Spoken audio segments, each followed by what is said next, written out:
Qui est la femme narcissique perverse? Comment fonctionne-t-elle? Comment vous attire-t-elle? Vous retient-elle et vous piège-t-elle? Aujourd'hui, je vais tout vous dire.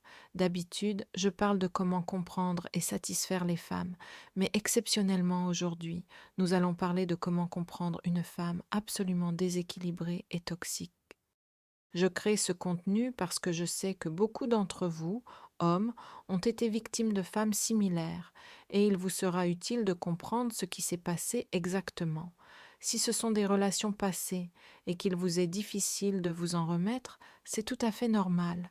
Vous avez besoin d'explications, vous devez comprendre comment vous en êtes arrivé là et je vais tout vous expliquer. Peut-être êtes-vous dans une telle relation en ce moment même, vous sentez que quelque chose ne va pas, mais vous ne parvenez pas à comprendre exactement ce qui cloche, et vous n'arrivez pas à vous en libérer. Je suis là pour vous aider à ouvrir les yeux et à prendre conscience des mécanismes et de la dynamique de telles relations. Mon objectif aujourd'hui n'est pas du tout de poser des diagnostics. Il faut bien comprendre qu'un pervers narcissique est une personne souffrant d'une certaine pathologie, à savoir un trouble de la personnalité narcissique.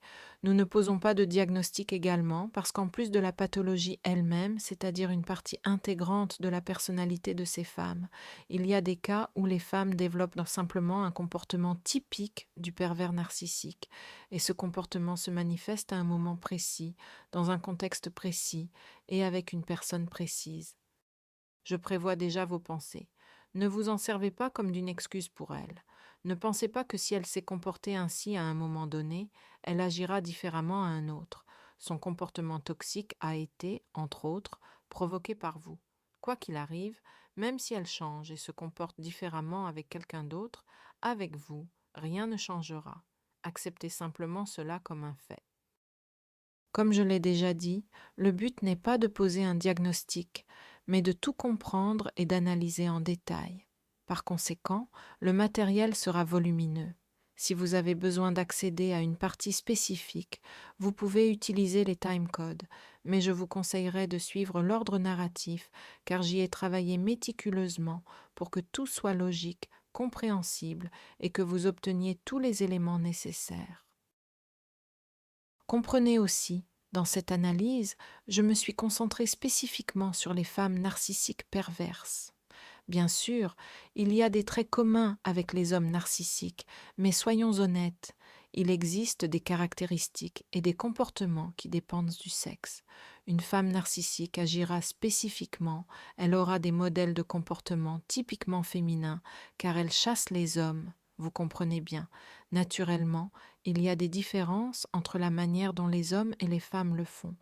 Bien que, si vous avez eu affaire à un homme narcissique pervers, vous remarquerez certainement des similitudes. Une autre précision.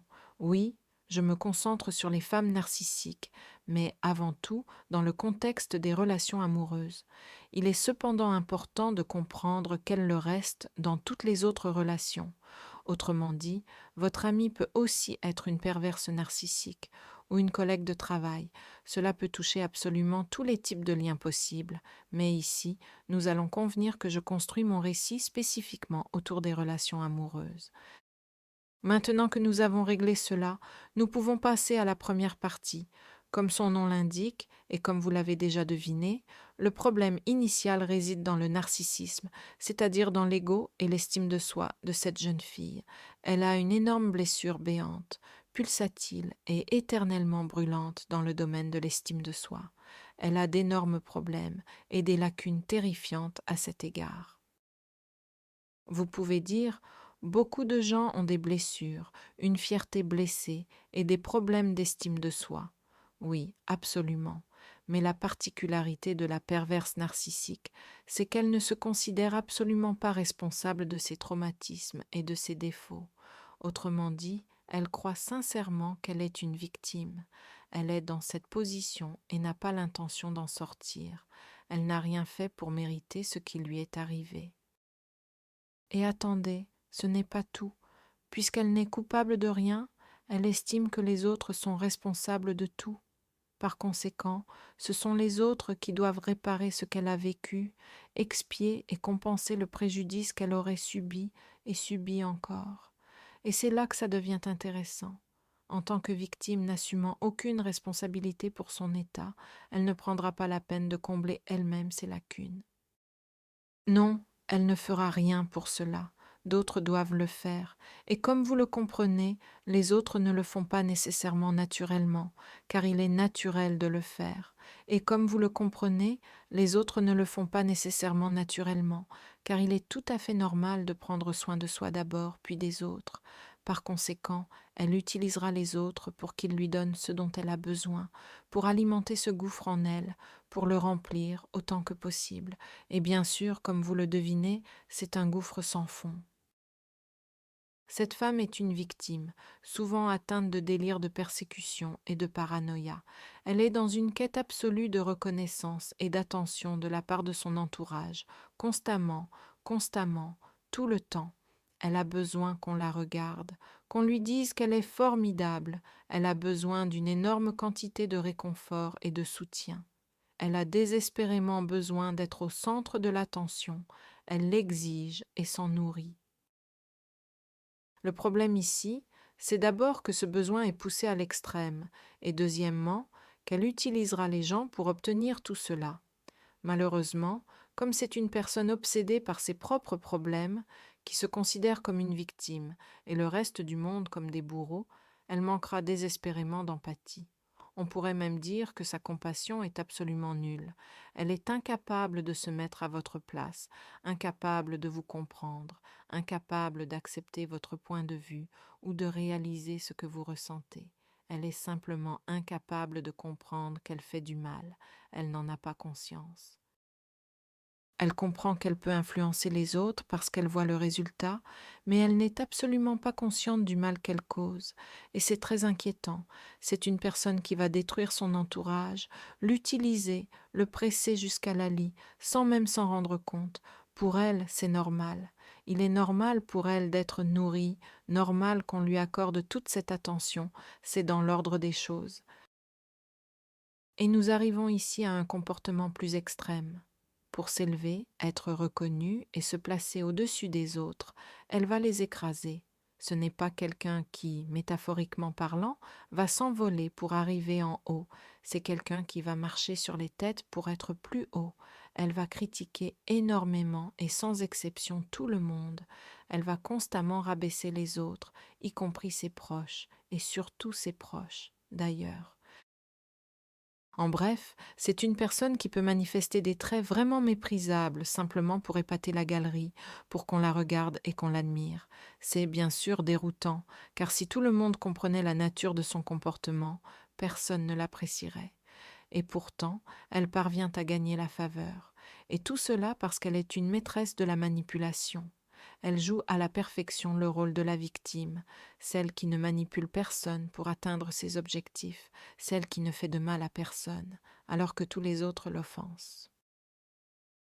Je pense que vous avez globalement compris ce typage, un traumatisme énorme, le besoin de le combler, et un déni total de responsabilité. Elle ne compte rien faire à ce sujet, elle estime que ce n'est pas du tout son problème, car elle est une victime absolue. D'ailleurs, elle ne fera rien, et certainement pas d'introspection, ni de remise en question de ses actions. Admettons-le, tout est figé, il y a très peu de demi-teinte ici. Chez la narcissique perverse, beaucoup de choses ne se divisent qu'en noir et blanc. Les rôles, les siens comme ceux des autres, sont rigidement fixés. Rien ne change, et surtout pas en elle-même. Rien ne peut ni ne doit changer. Elle n'assume aucune responsabilité pour ce qui lui arrive. En conséquence, nous obtenons une personne qui dépend entièrement des autres, dépend de l'opinion d'autrui, absolument et entièrement. C'est une personne sans aucune autonomie, qui ne fait rien par elle-même, ne se développe pas, reste à se débattre dans sa propre, pardonnez-moi, merde. Nous sommes entre nous ici, parlons franchement, et attend que les autres la sortent de là, à sa place. Par conséquent, cela en fait une personnalité complètement infantile.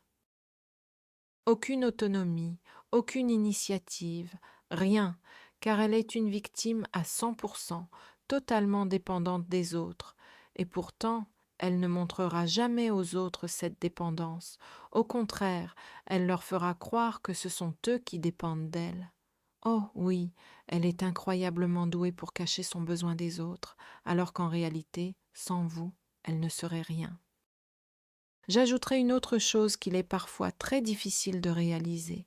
Ensuite, tout sera assez difficile et vous penserez probablement non, comment est-il possible de fonctionner ainsi? Mais voici ce qu'il faut bien comprendre. Ces personnes n'ont absolument aucune conscience de leur mécanisme de comportement. Elles ne comprennent pas du tout ce qui se passe.